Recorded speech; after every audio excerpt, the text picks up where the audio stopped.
Hi, tonight I wanted to comment with my thoughts about Huckabee's presidential forum where he had the candidates talk to the attorneys general. And before I really get into that, I wanted to say that I feel really bad for the way that the media treated Herman Cain, and I wish that he would have been judged on his ideas and not on unfounded accusations.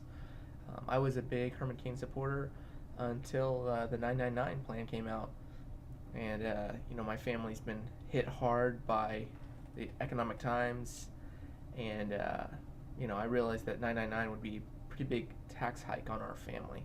So once I started looking at the plan, I realized that that'd be pretty bad for my family, so I couldn't support him anymore. I want to specifically respond to some of the questions that were asked to Ron Paul. Um, First off, I just kind of ask a question: have you ever made a mistake in your life? Obvious answer to that is yes. Has there ever been unintended consequences for the mistake? Well, obviously, yes, if you're honest. The next question is a little bit harder because not you directly. Has the U.S. ever made a mistake in its foreign policy with where we deploy troops and where we bomb, where we send money, and who we support through our CIA and other military organizations?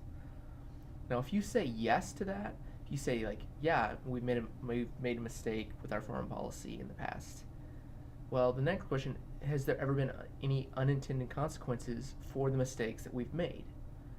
Now, if you say yes to those two questions, then you accused America of being at fault for 9/11. And, I think this is a fallacy in logic that just because you make a mistake and it has unintended consequences doesn't mean that you absolve the morality of the person who commits a crime. If you accidentally leave your keys in the car, I mean, that's a mistake, and I think it greatly increases the likelihood of your car being stolen. But that doesn't mean because someone steals your car after your keys are left in it, it doesn't mean that you are morally responsible. The person that committed the crime is morally responsible. So I think that, that directly answers the question about, well, we just had a terrorist attack around the corner, and uh, Dr. Paul's answer was, if we don't understand why these things are happening, they're going to keep happening. His other comment about, a lot of people said, well, he didn't offer any specific plan or law about federal regulation. I think his point, people missed it. His point was you can't solve bad government and bad government laws with more government and more government laws. I mean, it just doesn't work. And his point that we need to get rid of the people who are making laws with, the big pharmaceutical companies and making laws with the big banks. If we get rid of that, the free market will do a much better job of regulating those industries, because then people aren't forced by law to do certain things and the government isn't propping up bad behavior. So, if the government is propping up bad behavior and then has a law saying you can't have bad behavior, those institutions are going to get around the laws. Next off, this kind of goes for all the candidates. I see a lot of people on the forums talking about, oh, this person made a good point, or this person really knows this issue. And, you do your research and look at what the people have actually done when they were in positions of power. And, I was a big supporter of Rick Santorum until I looked at his record in the House, in the Senate, where he was pretty much supported bigger government if it matched his, neoconservative agenda. Like he's for the government getting involved in our lives and using taxpayer money to do certain things. And, I just can't support that because I realize that the government is extremely inefficient and that every time that we give them power to do something, they're going to do it very, very poorly. I mean, you just look at the TSA. They haven't caught one terrorist. They haven't stopped one bomb.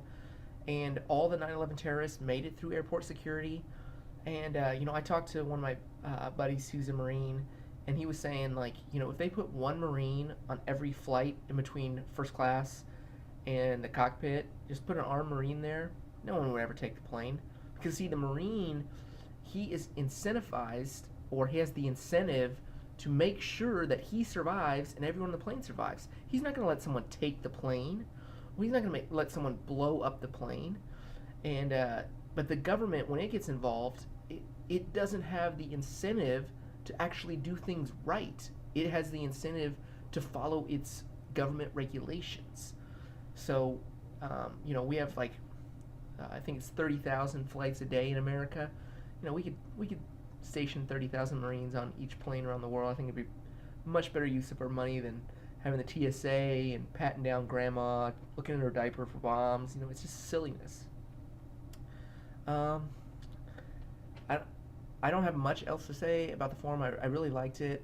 I didn't like when Huckabee and the attorneys general went on Fox News afterwards and said basically everyone was going to get support from Herman Cain except for Ron Paul because he's too far out there. So I've already, with the connections I have of people who are Herman Cain supporters, I've already seen them move towards Ron Paul because they like the idea of radically changing government. And, the 999 plan was a radical change on the tax code. I didn't think it would be good for my family, and I didn't think it would be, good for a lot of families in America, so that's why I stopped supporting him.